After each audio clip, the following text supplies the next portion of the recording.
नमस्कार दर्शक हो, Kulswamini MI Maharashtra live TV news चॅनलच्या बातमीपत्रामध्ये आपल्या सगळ्या दर्शकांचे अगदी मनापासून स्वागत. आपण पाहत आहात Kulswamini MI Maharashtra live TV news.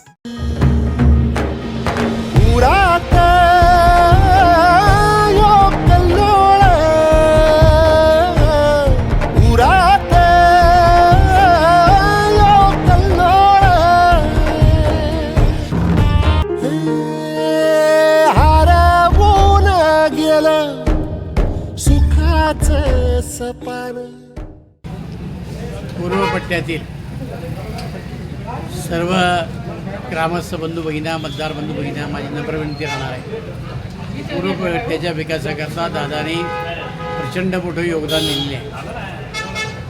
ते योगदान ध्यानामध्ये ठेवून या निवडणुकीमध्ये दादानी दिलेल्या उमेदवाराला भरघोस मताने निवडून द्या आणि दादांना खरी श्रद्धांजली अर्पण करा एवढीच विनंती करतो. त्या दिवसापासून आज काय चालू द्या आणि हार जीत ही प्रत्येकाच्या जीवनामध्ये असते. पडलो तरी कधी लोकांना म्हणलो नाही की तुमच्यामुळे मी पडलो, ठीक आहे माझं नशीब. इथं पडल्यानंतर लोकांनी शिव्या घाल्यात, काही पैसे वसूल केलेत, काही दहाव्याचे पैसेच दिले. त्यापैकी मी नाही, मी 6 निवडणुका आल्या. पुढे एकाने सांगावं की दिलीप कोतेकडे 1 रुपयाची उधारी आमची राहिली किंवा दिलीप कोतेला पैसे दिले नाही. आता काय उधारीचे जाळे पुढे बी बोलत. आता तालुक्याचा आमदार बी कॉन्ट्रॅक्टर, जिल्हा परिषदेला उमेदवार कॉन्ट्रॅक्टर, काय विचारायचं नाही ना. तुम भी चूप हम भी चूप, असं चालणार नाही, असं करू नका. म्हणून माझे आपल्याला हात जोडून विनंती करणार आहे परत एकदा, अजय चव्हाण आणि अश्विनी पाचामे यांना येत्या 7 तारखेला खऱ्याच्या चित्रासमोर बटन दाबून दादांना भावपूर्ण श्रद्धांजली अर्पण करा एवढीच विनंती करतो. आणि मी तर कायम तुमच्यात आहे, आजही उद्या आहे. परत एकदा आपण सगळेजण उभं राहूया. दादांना विकास थांबणार आहे आणि तुमच्या भागामध्ये जी जी विकासाची कामं केली ती दादाने केली. आपल्याकडं माणुसकी धर्म आहे. एकेकाने गोडभर दिले की आपण पोटभर आशीर्वाद देतो.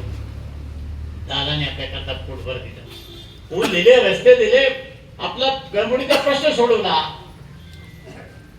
त्या दादा करता एकदा श्रद्धांजली अर्पण करणार आहे की नाही? एकदा श्रद्धांजली आपण अर्पण करणार आहे की नाही? सगळ्या जिल्ह्याने ठरवलं प्रचार करायचा नाही, मोठ्या सभा घ्यायच्या नाही. दादांना श्रद्धांजली तर आपण पाहिली पाहिजे. गावागावात लोक म्हणतात, आम्हाला बोलवतात की आपण आम्हाला दादांना श्रद्धांजली पाहिजे. आपल्या गावात आज आम्ही आलो, आम्ही थांबलो, सगळ्या प्रजा थांबवला. लोकांची, कार्यकर्त्याची इच्छा आहे की ज्या गोष्टी दादामुळे झाल्या त्या दादांना तुमच्या समवेत आम्हाला श्रद्धांजली पाहिजे. आलो आम्ही, आपण एक सगळी म्हणजे एवढे पंचायत समितीला अजय चव्हाणची उमेदवारी दादाने फायनल केली. जिल्हा परिषदला उमेदवारी दादाने अश्विनीची फायनल केली. 29ला दादा या परिसरामध्ये येणार होते, त्या दोघांचा प्रचार करणार होते. आज दादा आमच्यात आहेत नाही.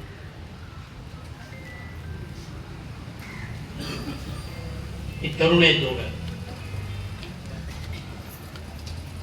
गरीब घराण्यातले, स्वतःच्या हिमतीवर आज उभी राहिलेली आहे. त्यांचा फॉर्म उडला, समोर कॉन्ट्रॅक्टर आहेत, पैशावाले आहेत.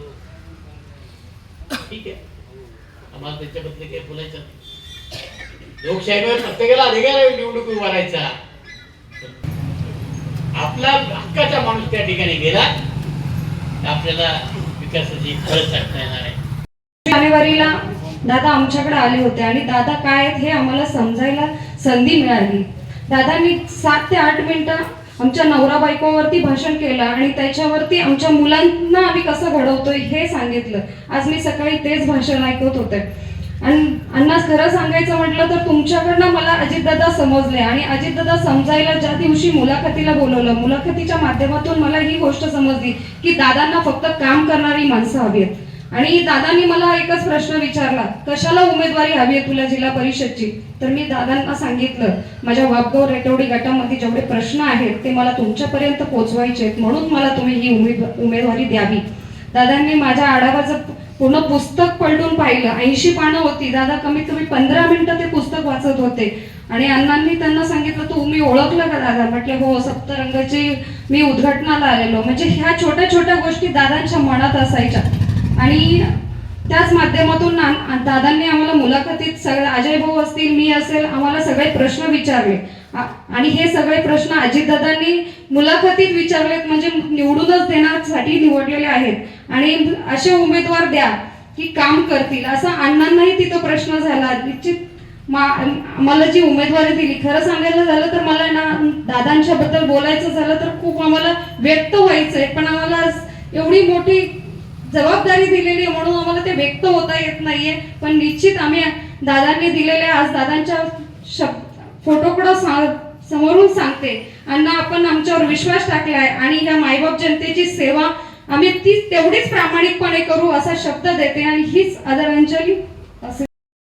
या भागामध्ये हा बाबा सोडला पारदी, जवळजवळ सगळ्या महिलाच वंदनाताई हा बाबाचा नंबर लागला. याच्यानंतर वाचडीताई ना, आता अश्विनीताई. बरोबर आहे की नाही? ते असं म्हणतात ना, बायकांच्या पायात लक्ष्मी असते ना. म्हणजे आपल्याकडे तुम्ही प्रथा असायची की पहिली सुनारी की तिचं नावच लक्ष्मी ठेवायचे काय, आणि श्रीमंताच्या घरी लक्ष्मी घेऊनच यायची ती. आता ही मावळातली, बँकेला संधी मिळाली, उपाध्यक्ष झाली. आणि मग जर नेतृत्व करण्याचे गुण आहेत, वारसा म्हणून नाही किंवा काही अपेक्षा म्हणून नाही, तिला काही कॉन्ट्रॅक्ट घ्यायची नाही, कॉन्ट्रॅक्टरची सून म्हणून ती उभी राहिलेली नाही. ठीक आहे, सर्वसामान्य कुटुंबातली मुलगी आहे. आणि म्हणून उद्याच्या 7 तारखेला मतदान आहे. 7ला 2 दिवस वाढवले, 5 7 झाले. 7 तारखेला घड्याळाच्या चित्रासमोरचं बटन दाबा आणि खरी श्रद्धांजली दादांना अर्पण करा, एवढी विनंती करण्याकरता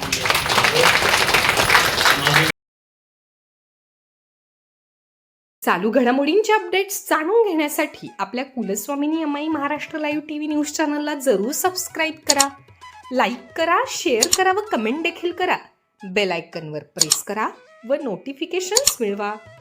पाहत रहा फक्त कुलस्वामिनी अमाई महाराष्ट्र लाईव्ह टीव्ही न्यूज.